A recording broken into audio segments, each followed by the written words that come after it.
Esse trimestre nós estamos estudando Fazendo Amigos para Deus, a alegria de participar da missão que é a pregação do Evangelho eterno a toda nação, tribo, língua e povo, e assim Jesus volte para nos tirar desse lugar.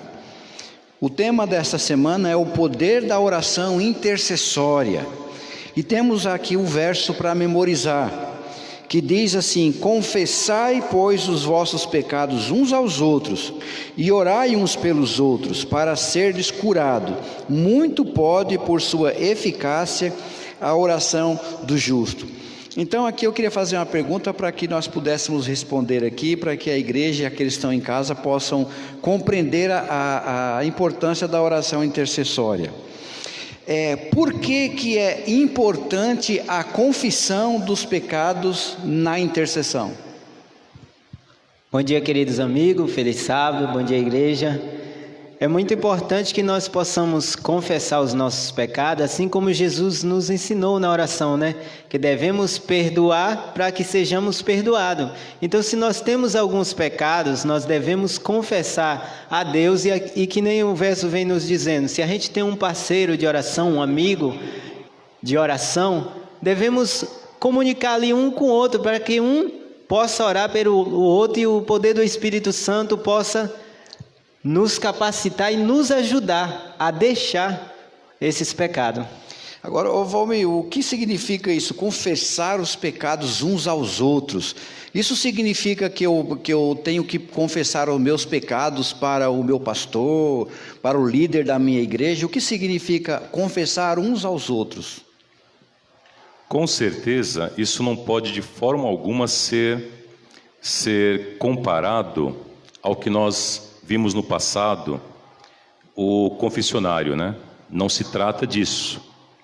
Nós não temos de confessar pecados a homens, no sentido próprio da palavra, né? Mas nós precisamos entregar a nossa vida a Deus, porque a oração intercessória, ela tem condição, e aqui é apresentado nesse texto duas condições. Uma delas é confessar os nossos pecados, e a outra, deixa eu ver aqui onde eu coloquei,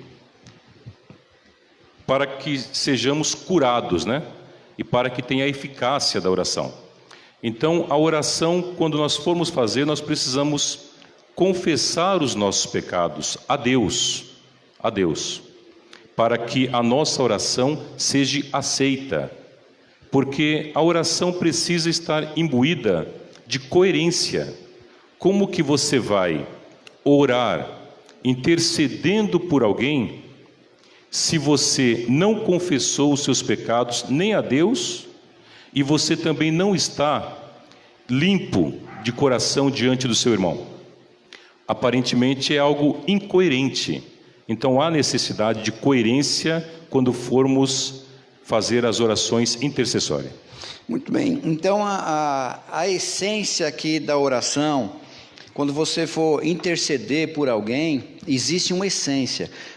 O texto bíblico começa dizendo: confessai.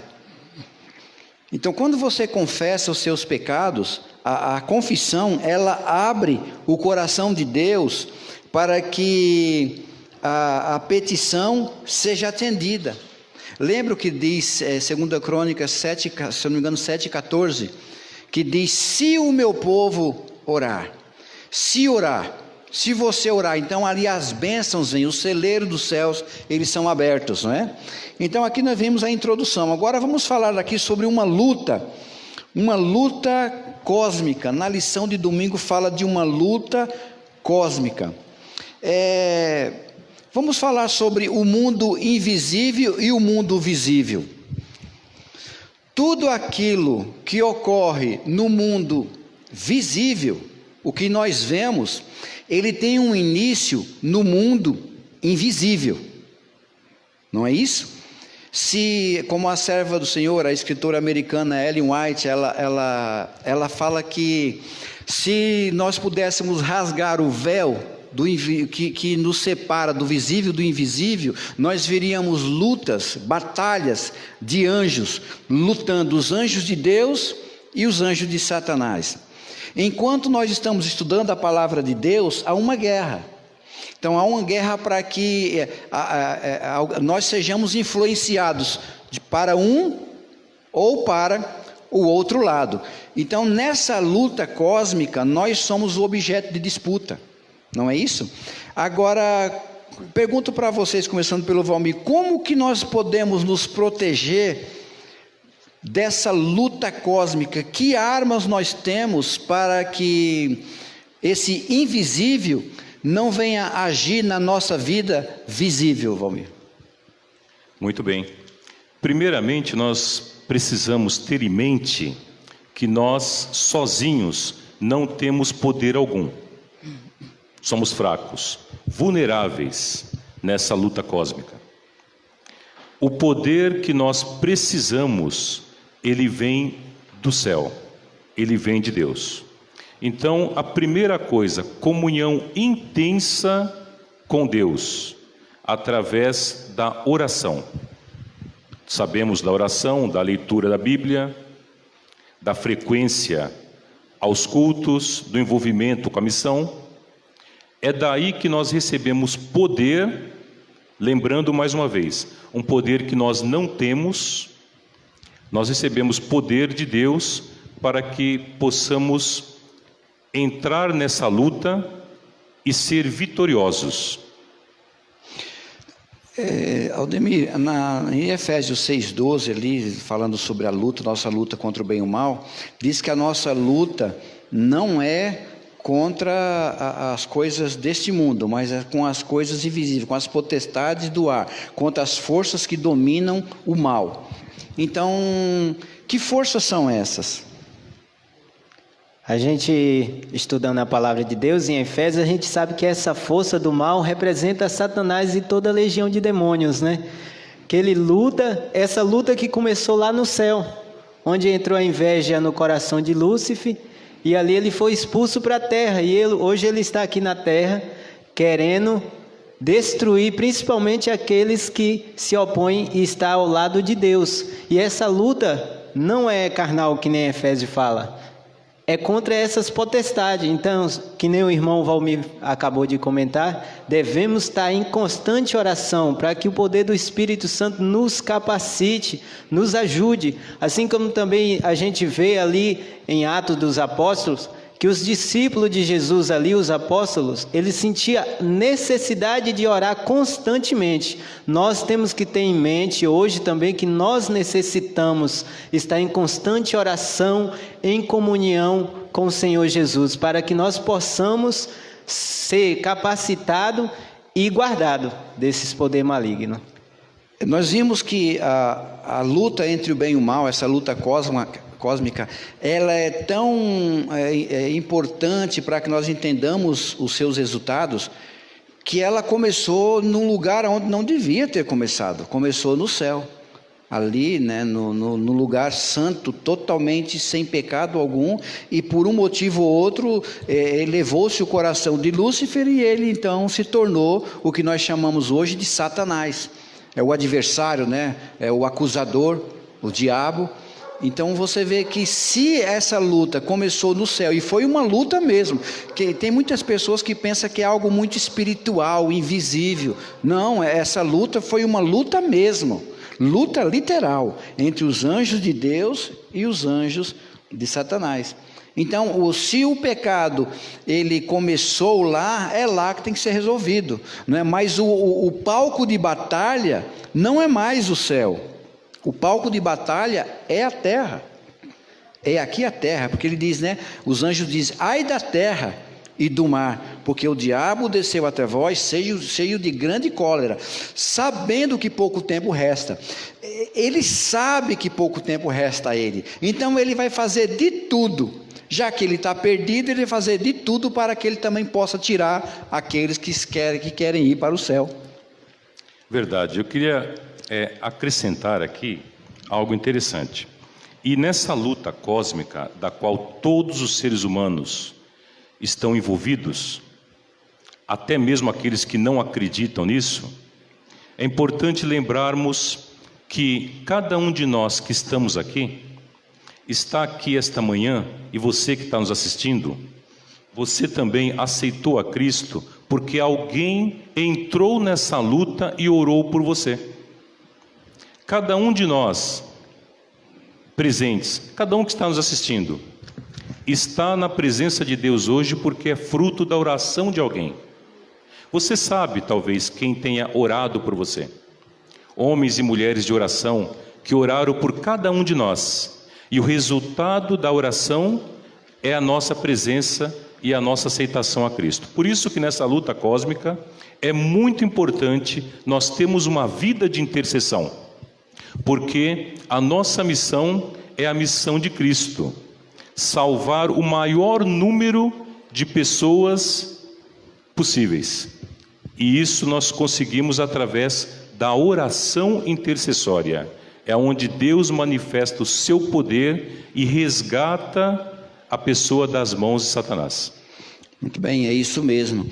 Então, poucas pessoas dão importância à oração. A oração é a chave que abre o coração de Deus. Deus está pronto a ouvir. Ele nunca vai se cansar de ouvir você. E todas as orações Deus ouve. Nós costumamos dizer que tem orações que não passam nem do teto. Irmãos, isso é um chavão popular, porque Deus ouve toda a oração, qualquer tipo de oração. A questão é com que tipo de fé você está orando, mas Ele está ouvindo a sua petição. Ele também conhece os seus pensamentos, antes mesmo de você orar, mas Ele quer que você ore. Na lição de segunda-feira, fala sobre Jesus, o poderoso intercessor. Muito bem, aqui, enquanto Jesus esteve aqui na terra, que tipo de intercessão Jesus fez pelos seus discípulos?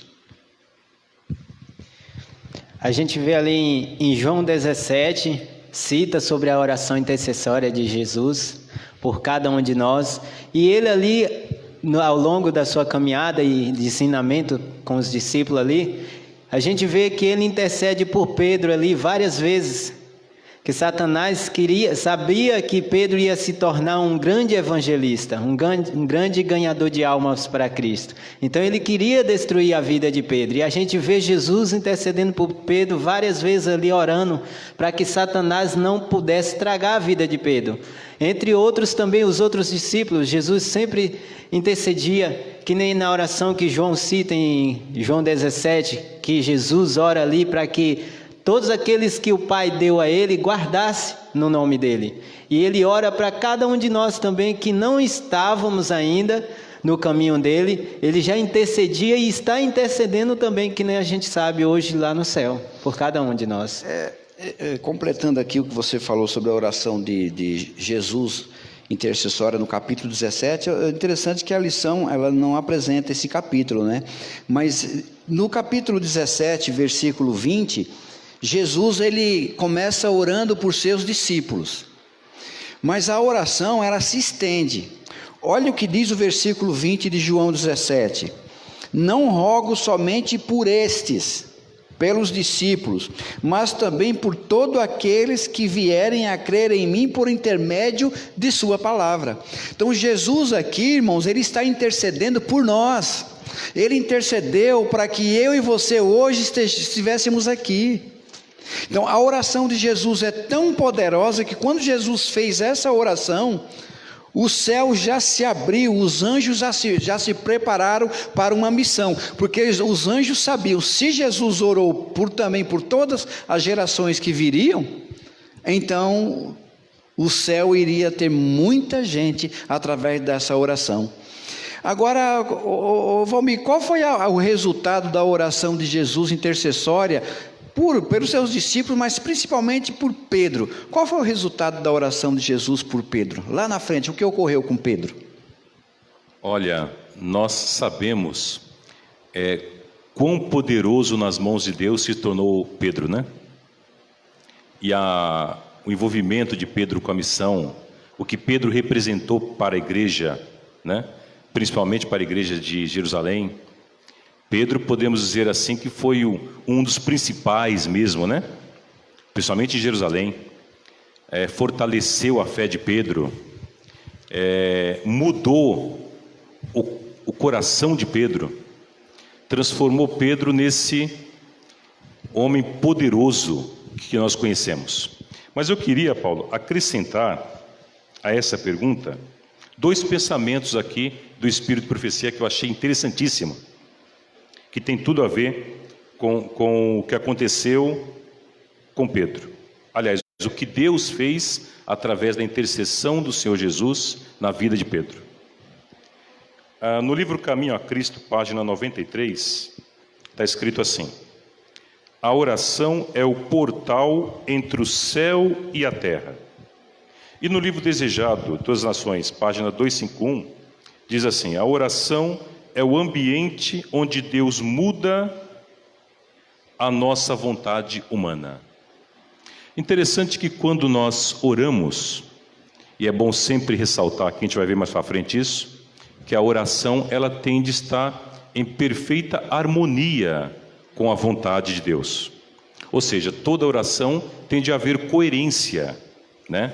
Nós não podemos orar a Deus e pedir algo incoerente com a vontade do céu. Quando nós oramos aquilo que Deus espera que nós tenhamos feito, com certeza nada impedirá a manifestação do poder de Deus. E aproveitando também, o nosso Senhor Jesus, ele era um homem de oração. E lembrando cada um de nós aqui de algo muito significativo, para mim é muito importante isso. Jesus, quando veio a esse mundo, ele se despojou dos seus poderes divinos e viveu nessa terra como eu e você. E a grande lição que Cristo ensina para nós, e essa lição também, é que ele tinha uma vida de oração. Tudo o que ele fazia era através da oração. Ele buscava na oração o poder do céu, para como homem vencer o pecado e salvar a humanidade. Então, se ele como homem, como eu e você, pôde fazer isso, você acha que se nós seguirmos o exemplo dele, de termos uma vida de oração, como será que ficará a nossa vida? Em que tipo de pessoa nós nos transformaremos? É algo para se pensar. Jesus não tinha nada de diferente de nós. Muito bem. Completando o que o Valmir falou, Jesus, ele como homem, né? A serva do Senhor, a Ellen White, ela diz que Jesus, ele escondeu a divindade dele com o manto da humanidade. Ali estava o divino e o humano juntos, mas ele velou a divindade. E nós temos exemplos na Bíblia que se ele usasse a divindade, seria uma luta até injusta, digamos assim, né?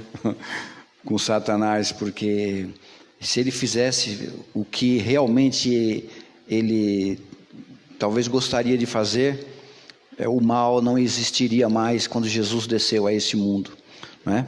Mas aqui na questão de Pedro, a oração intercessória, Jesus colhe os resultados, ele colheu conosco, mas vamos ver com Pedro. Lá na frente depois, quando Pedro se converte de verdade, Jesus ele interroga Pedro, isso depois da oração intercessória, ele diz assim: Pedro, tu me amas?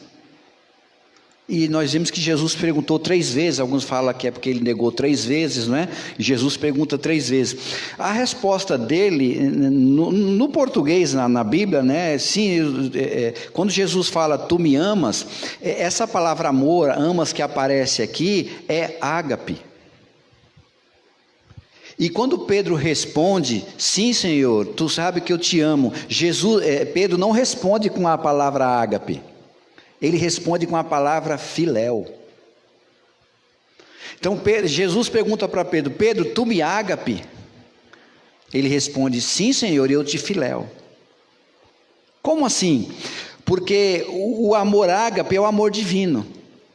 Pedro, na sua humildade, convertido, totalmente convertido, ele diz assim, aí no final ele diz assim, Senhor, tu sabes. Ou seja, ele estava dizendo assim, Senhor, com todo o amor que um ser humano possui, eu te amo. Porque o amor filéu é o amor humano. O ágape é o amor divino. Então ele fala assim, ele estava comparando, sim, eu te amo sim, se tiver que comparar, Senhor, esse amor que o Senhor tem por mim, eu tenho pelo Senhor, mas o meu amor que eu tenho por ti é o amor humano, é aquele o amor que o ser humano sente, mas eu te amo de todo o coração, é isso que ele está dizendo. E ali Jesus colheu os frutos, Jesus aceitou, né, o resultado da oração intercessória. Vamos para a terça-feira, falando sobre as orações intercessórias de Paulo. Às vezes, nós oramos por alguém somente para cura, um emprego, uma restauração do lar, do casamento, que Deus tire nossos filhos das drogas, pessoas que nossos parentes e amigos voltem para a igreja. Nós oramos, não é? Mas qual foi a oração de que Paulo fez pelos cristãos de Efésios, Filipenses? Que tipo de oração intercessória Paulo orou, Valmir? Interessante isso, viu? O Paulo começou falando aqui, e eu que quis dar uma soprada aqui do lado, normalmente as nossas orações são para benefícios pessoais, né? Para resultados pessoais. Nós oramos para ganhar coisas, né? Para ter resultados daquilo que esperamos, né? Que queremos, algo totalmente pessoal, né? Mas Paulo, interessante, dificilmente você vai ver Paulo orando, pouquíssimas vezes, ele ora por ele, pedindo algo para ele. Paulo também tinha aprendido muito bem na lição de Cristo as orações intercessórias. E ele ora intercedendo pela vida espiritual, pela comunhão, pelo derramamento do Espírito Santo, pelo fortalecimento dos irmãos da igreja de Éfeso. E Paulo tinha isso como característica. Por quê? Porque a oração, ela alcança e atinge lugares aonde nós não temos como chegar, ou não podemos ir, locais intransponíveis. Eu penso que os irmãos que têm uma vida de oração, dá até muito mais resultados do que a gente que muitas vezes sobe aqui para pregar ou para cantar. Se você se tornar uma pessoa, um homem, uma mulher, um idoso, uma criança, aplicado à oração, a sua oração alcança resultados que muitas vezes não é visto de outra forma, nem pregada e nem cantada. E o apóstolo Paulo orou pelo derramamento do poder sobre a vida desses irmãos da igreja de Éfeso. Já imaginou se eu e você dedicarmos a nossa vida a uma vida de oração? Não só por nós, lógico que precisamos, mas também pelos outros. No que as pessoas se transformariam pelo poder de Deus? É algo para se pensar. Noemi, qual era a preocupação do apóstolo Paulo para com as igrejas que ele escrevia? Ele tinha uma preocupação para com esses irmãos dessas igrejas, dos Efésios, Filipenses, Tessalonicenses, Coríntios. Qual era a preocupação dele para essas igrejas? A gente vê, que nem o irmão citou, que nas orações de Paulo, ele se preocupava com aquelas pessoas. Além dele ali evangelizar e muitos chegar a Cristo, ele orava para que Deus desse sabedoria, discernimento para aqueles irmãos, para que eles, quando visse, que a gente vê ao longo dos ensinos dele, das cartas dele, para eles tomar cuidado com outros tipos de mensagem. Então ele orava para que Deus desse sabedoria e discernimento, para que as pessoas não viessem desviar daquele evangelho que ele tinha ensinado para eles, que era o evangelho de Jesus Cristo. Muito bem. Aqui a essência da oração de Paulo era essa, né?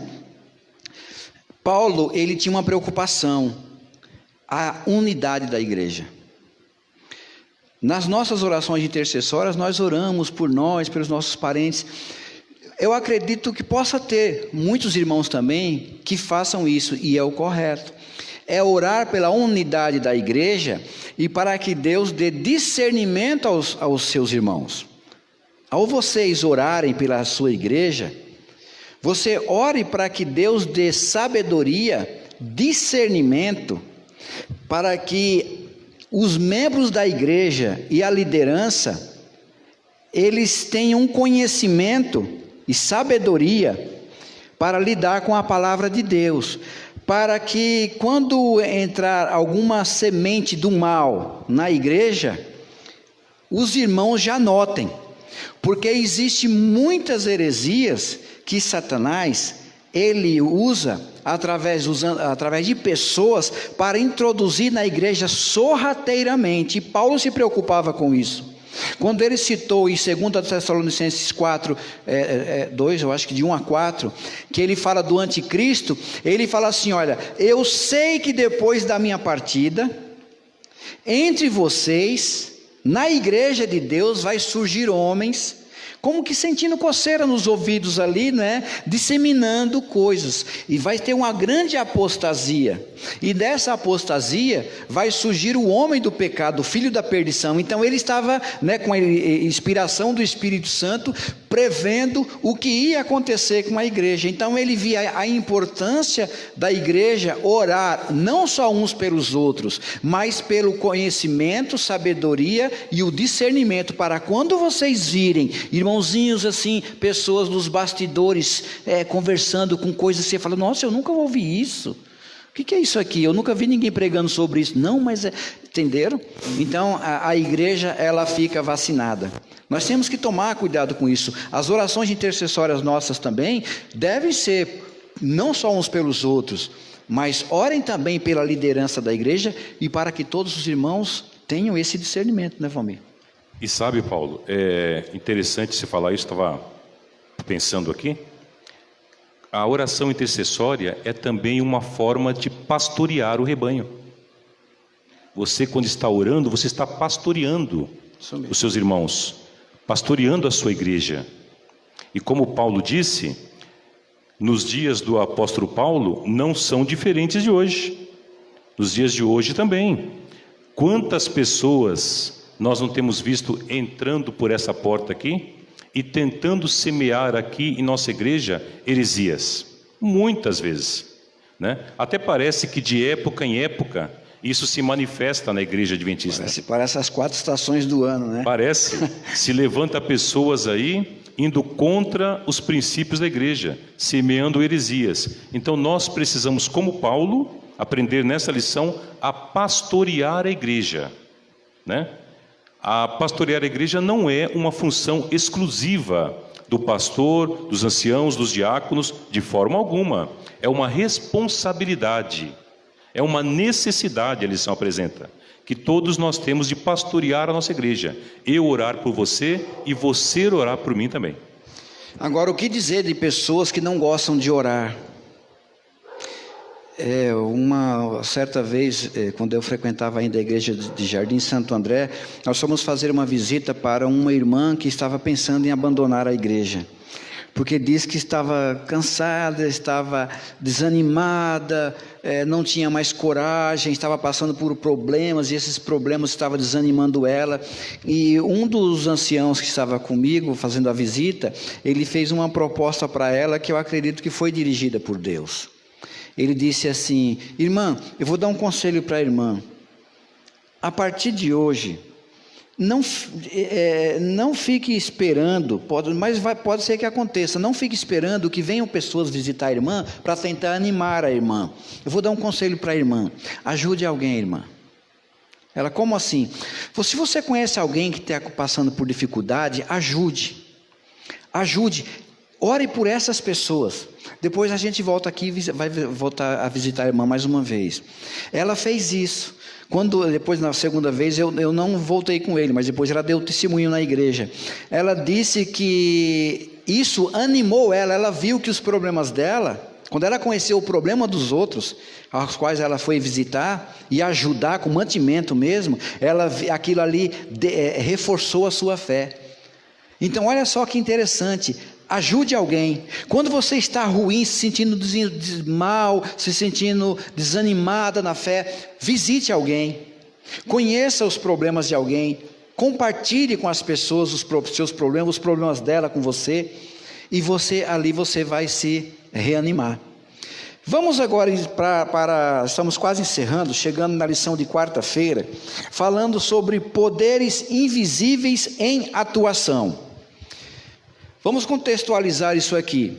Lá em Daniel capítulo 10, tem uma história interessante que o anjo Gabriel começa a narrar, dizendo que Daniel, ele orou por 21 dias e jejuou. Por quê? Porque ele conhecia a profecia, ele via que a profecia das 70 semanas estavam terminando. E ele não via o cumprimento ali, então ele orava para que Deus tocasse no coração de Ciro, para que o povo hebreu voltassem todos eles, os judeus, para Jerusalém, para reconstruir os muros da cidade. Porque para a reconstrução do templo era necessário a reconstrução dos muros, porque naquela época uma cidade murada era uma cidade fortificada contra os seus inimigos. Depois então iriam reconstruir o templo, e ele via que não acontecia isso. Então o anjo Gabriel, ele vem para Daniel, e a Bíblia diz que ele toca Daniel no horário do sacrifício, inclusive o sacrifício da tarde, né? Lá em Daniel 9 fala isso, né? Então ele fala para Daniel assim, você quando começou a orar, ele ouviu, né? Mas ele disse que o príncipe do rei da Pérsia batalhou contra Gabriel para que a oração de Daniel não fosse atendida. Quem é, Valmir, esse príncipe, Aldemir, esse príncipe do rei da Pérsia? A gente estudando a palavra de Deus, a gente sabe que esse príncipe representa Satanás mesmo e sua legião de demônios, lutando ali contra, para que Daniel, a gente vê que no texto fala que desde o primeiro dia que Daniel se aplicou em oração e jejum, Deus ouviu a sua oração e mandou em resposta o anjo. Mas ali houve uma batalha para que impedisse que a resposta chegasse até ele. Que nem a gente vê que Deus manda ali o anjo Gabriel, que representa Jesus, para que intervesse naquela batalha. Não. E Daniel... Aí já entra, não é Gabriel, é outro, é Miguel. Muito bem. Então, essas forças das trevas, nós vemos aqui que é tão poderosa, que nem Gabriel... E parece que é o que a Bíblia deixa claro, que não pôde. Foi uma luta cruel, ferrenha. Foi necessário um outro poder superior a Gabriel. Nós sabemos que o rei da Pérsia era Ciro. Mas e o príncipe do rei da Pérsia? As pessoas confundem. O príncipe do rei da Pérsia é Satanás. Tá? O rei da Pérsia é Ciro, o príncipe do rei da Pérsia... Porque Jesus chama Satanás de o príncipe deste mundo, não é? Agora, por que, Valmir, esse nome Miguel teve que descer e intervir nessa luta? Por que Miguel? Quem é Miguel? Olha, interessante. Tantas coisas importantes tem aqui nessa lição de quarta-feira. Muitas coisas importantes, né? Miguel, nós sabemos que é Jesus, o chefe do exército. E esse nome Miguel, você em sua lição aí você deve ter encontrado, significa, deixa eu achar aqui. Quem é igual a Deus. Quem é igual a Deus. Quem é como Deus. É o significado desse nome. Os nomes dados por Deus, todos eles têm significados. Mas como Paulo apresentou aqui, existe no mínimo 5 referências na Bíblia para Miguel, e todos eles se aplicam à pessoa de Jesus. Então, inclusive a Igreja Adventista do Sétimo Dia, ela defende essa posição bíblica, teológica, sem nenhuma margem de dúvida, que Miguel é Jesus. É um dos nomes usados por Jesus. Mas eu queria ressaltar aqui algumas coisas que eu acho importantíssimas aqui, Paulo, a respeito da persistência de Daniel na oração. Daniel, ele estava vendo que não se cumpria a profecia das 70 semanas. E ele estava preocupado e ele se pôs a orar. Eu acho que isso é muito importante para nós também quando queremos algo, principalmente quando queremos algo que sabemos que é a vontade de Deus. Devemos nos aplicar em oração sem desanimar. Não importa o tempo que isso aparentemente demore para acontecer, devemos persistir no nosso propósito de oração. E isso aqui revela também outra coisa importante. Todas as nossas ações neste mundo, elas estão envolvidas no grande conflito. Nós sabemos que tem poderes do mal tentando nos destruir. Mas por outro lado, nós também temos a certeza, como Paulo apresentou aqui, que as nossas orações são ouvidas e respondidas por Deus. Ou seja, nós não estamos aqui nesse mundo órfãos, sozinhos. Não fomos deixados por Deus, não. Ele está ouvindo tudo o que falamos. Por isso que é muito importante clamarmos a Deus em todas as coisas que fazemos. Todas elas. Porque não podemos nunca nos esquecer que nós estamos envolvidos nesse grande conflito. E nesse caso em particular, revela também o poder que o inimigo das nossas almas tem. Até mesmo o poder sobre anjos. Ele não perdeu o seu poder. É lógico que diante de Miguel, diante de Jesus, ele não é nada, né? Não é nada. Mas a ousadia de Satanás, a ousadia dele e o poder dele de resistir até mesmo a anjos é algo impressionante. Mas graças a Deus que nós temos Jesus, que ouve as nossas orações como ouviu de Daniel, atende as nossas orações como atendeu a Daniel. Então nós podemos ficar tranquilos em relação a isso. Podemos falar com Deus tranquilamente, porque sabemos que a nossa oração é ouvida e respondida. Isso. Esse nome Miguel, ele é um desafio. Aliás, ele é uma pergunta. Quando você ouvir o nome Miguel, significa quem é igual a Deus? Esse é o significado do nome Miguel. Por que isso surgiu? Porque Satanás quis ser igual a Deus. Então aqui Jesus é tipo como se ele estivesse desafiando e zombando de Satanás. Quem é igual a Deus? Não é você, é eu. Ora, se Miguel é igual a Deus, quem pode ser igual a Deus? Somente Deus. Ora, se Miguel é igual a Deus, Miguel é Deus. Mas quem é Miguel? Jesus, porque ele é o arcanjo. A palavra arco vem aquele que está por sobre. Um arco, né, está por cima dos anjos, que é o chefe dos anjos. E o único que é o chefe dos anjos é Jesus, o arcanjo Miguel. Não é isso? Então Miguel é Jesus, nesse contexto aqui, desse conflito cósmico. Uma vez eu li no Testemunhos Seletos, tem um volume 1, 2 e 3, não me lembro qual volume. A senhora White, ela falando sobre a ordem de culto, ela via os membros da igreja e o pregador. Ela diz que alguns membros da igreja nem sempre desfrutam de todo o sermão, mas existem palavras como se fosse uma senha, uma palavra-chave no sermão que o pregador vai falar, e aquela palavra, ela muda a sua vida. Ela diz que o inimigo, sabe o que ele faz nessas horas com algumas pessoas? É uma criança que chora, aí você está aqui na frente, a pessoa se levanta para ir no banheiro, as pessoas desviam o olhar do pregador e olham para a pessoa saindo. Então naquele momento a sua mente se desviou do assunto, e talvez naquele momento, aquela fração de segundo, aquela palavra que o pregador ia falar, passou batido.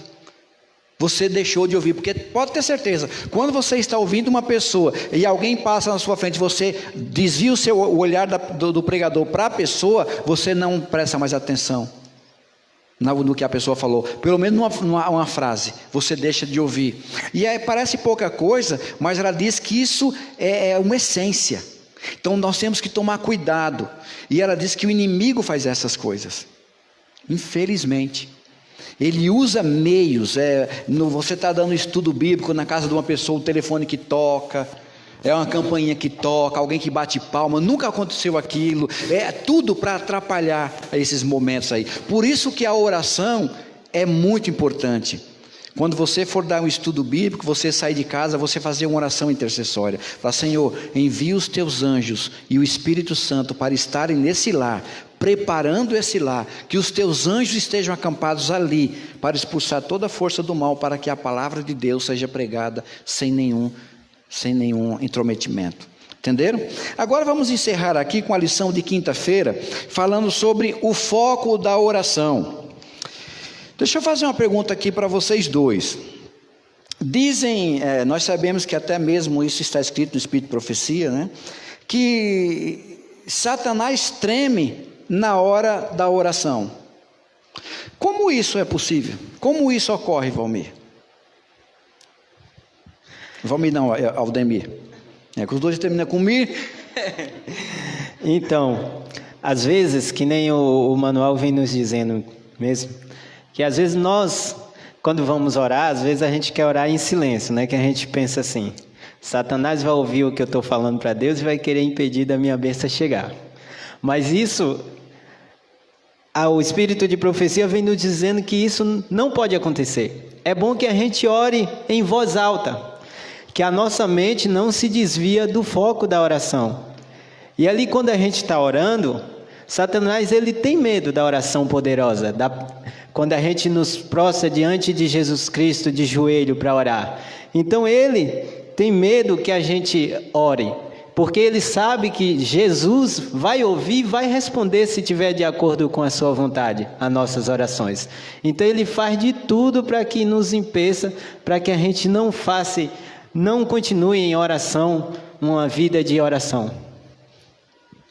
Há um pensamento de Ellen White, não me recordo onde está, talvez o Paulo saiba, que diz que quando nós nos ajoelhamos para orar, o céu entra em silêncio para ouvir a oração de seus filhos.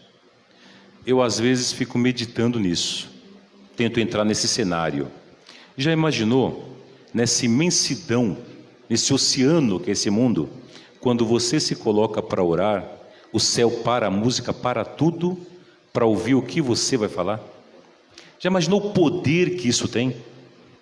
O poder que esse telefone tem de parar tudo que está no céu para ouvir a sua oração.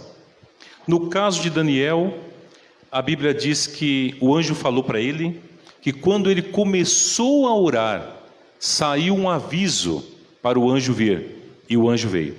Chegou antes mesmo dele terminar a oração, no início da oração. Tamanha velocidade.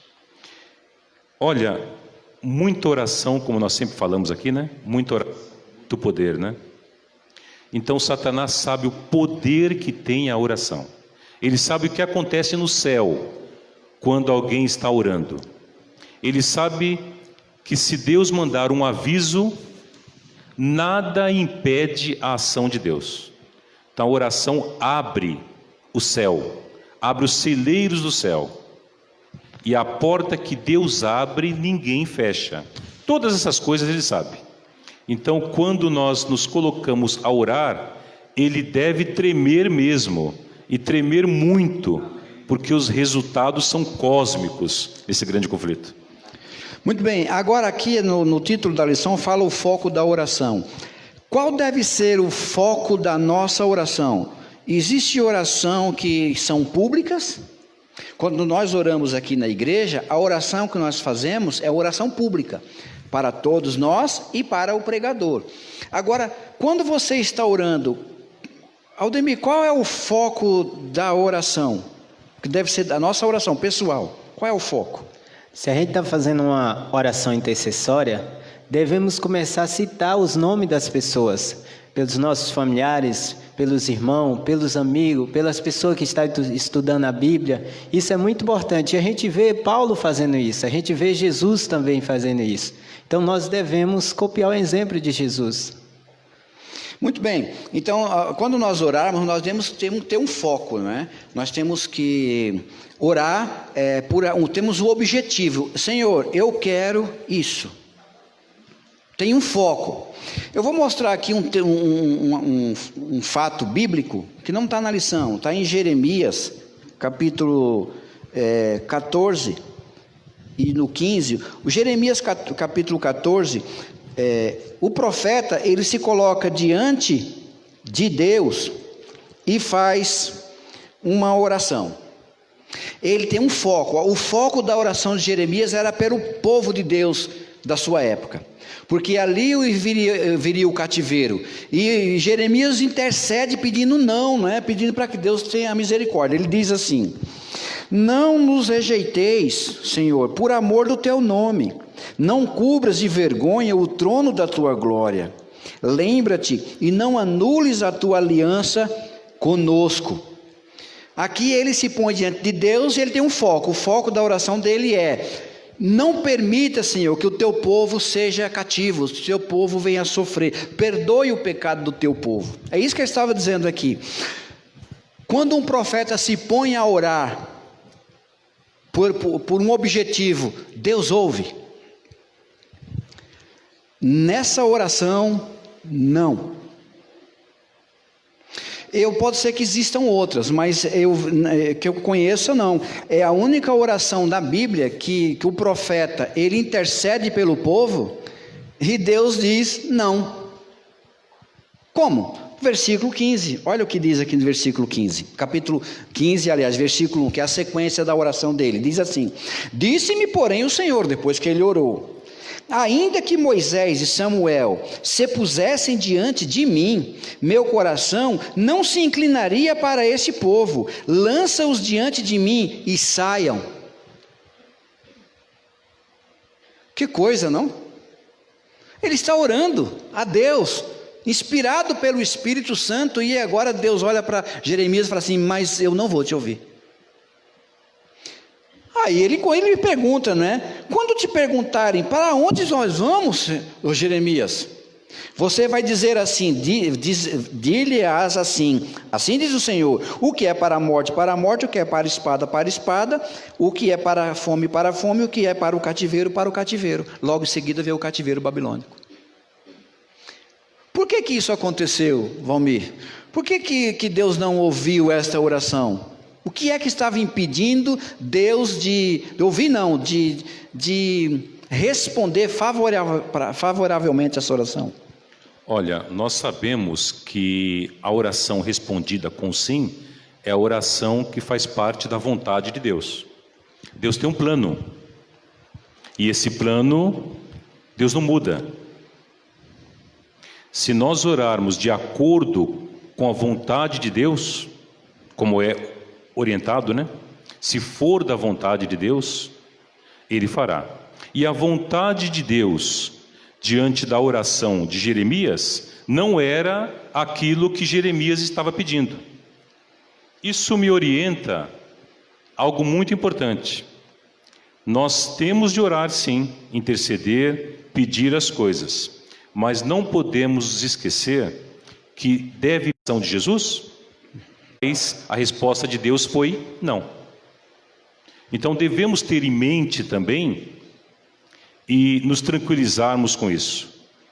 A nossa oração ela pode ser respondida com sim, não ou espera. Nesse caso em particular, Deus disse não. O melhor para eles é o cativeiro. Olha só, eu lembrei também de um fato que aconteceu com uma irmã que uma vez, ela, na escola sabatina, ela falou assim: irmão Paulo, orem para que Deus cure a minha diabetes. E eu disse assim: mas a irmã continua comendo doce? Ela falou: continua. Mas irmã, a irmã tem que fazer a parte da irmã, tem que parar de comer doce. Ela falou assim: eu não consigo. Ela queria que eu orasse para que Deus a curasse, mas ela ia continuar comendo doce. Então por que Deus não respondeu a oração de Jeremias? Porque ele sabia que o povo estava em idolatria e o povo não ia responder favoravelmente. Como é que Deus pode intervir favoravelmente ao povo se o povo não dá uma resposta favoravelmente? Então Deus, ele atua de acordo com a resposta do povo. Existe uma condição, não é isso? Quando eu não conhecia nada da igreja, a minha esposa orou por mim muito tempo, mas 9 anos, é muito tempo, né? Mas um dia eu passei em frente da igreja dela, e eu não sei, ali para mim foi Deus. Eu falei assim: um dia eu vou me batizar nessa igreja. Olha o que Deus, ela orava, e o Espírito Santo, ele ficou lutando, tentando me constranger meu coração, lutando comigo ali, para que eu tivesse uma resposta favorável à petição da Nilva. Então quando eu falei isso, parece que tudo começou a mudar. Aí eu comecei a sentir algo dentro de mim. E ali Deus começou a preparar. Deus preparou então uma conferência, aí eu fui lá e ali eu me converti. Então Deus sabia para Jeremias: o povo não adianta, você ora, por isso que era chamado profeta chorão, porque ele via chorando: Senhor, faz isso, Senhor, sai daqui, seja homem, Jeremias. Não adianta, o teu povo, ele não dá a resposta satisfatória para que eu possa intervir. Agora, quando o povo fazia a sua parte, aí sim a oração era respondida. Entendeu? É verdade. Não podemos esquecer, como Paulo está apresentando aqui algo muito importante, que existe a condição de Deus. Por isso que a oração tem de ter foco, coerência, porque há respostas que elas exigem uma condição. E se formos parar para analisar, existem coisas que nós já pedimos que é incoerente. Eu já pedi. Não é verdade? É incoerente. Valmir, quando eu era da igreja romana, eu tinha muito assim apreço por Aparecida do Norte. Mesmo que eu não fosse idólatra assim, mas eu falava assim: Senhor, me faça ganhar na loteria. Eu queria tanto ganhar na loteria. Se eu ganhar na loteria, eu dou 50% para a Aparecida do Norte. Eu vou lá na Aparecida do Norte e deixo dentro da igreja. Irmãos, eu era sincero. Para mim, a gente sabe que nossos irmãos da igreja romana, eles são sinceros quando eles oram assim, porque eu fui de lá. Nós temos que entender isso, e Deus, ele entende isso, ele conhece o coração das pessoas. Ele sabia, mas era uma oração, que o Valmir falou, incoerente. Você acha que Deus vai fazer eu ganhar na loteria? Mesmo que não seja para levar o dinheiro, por que Deus iria fazer uma coisa dessa? Fazer eu ganhar na loteria? Jogar para poder ganhar na loteria? Isso não. Até mesmo, não podemos nunca nos esquecer, como igreja, que até mesmo as promessas da Bíblia, existem promessas que elas são condicionais. E lógico, algumas incondicionais. As promessas que são condicionais, elas para se cumprir, depende de você aceitar a condição. Não podemos esquecer disso. Então, reivindicar de Deus, podemos fazer, mas devemos fazer também a nossa parte. Bom, então chegamos ao final da lição desta semana, né, e se encerra agora, e a partir de hoje à tarde, o tema da próxima lição do nosso manual de instruções aqui, que nós chamamos de lição da Escola Sabatina, tem o título Capacitação do Espírito Santo para Testemunhar. Nós vamos ver a atuação do Espírito Santo na vida daqueles que oram e também testemunham, né? Então, a partir de hoje. Então, Deus abençoe vocês. Nós vamos fazer uma breve oração agora para encerrarmos o estudo. Curvemos as nossas frontes e oremos. Pai querido, nós te agradecemos, porque sabemos que enquanto nós estivermos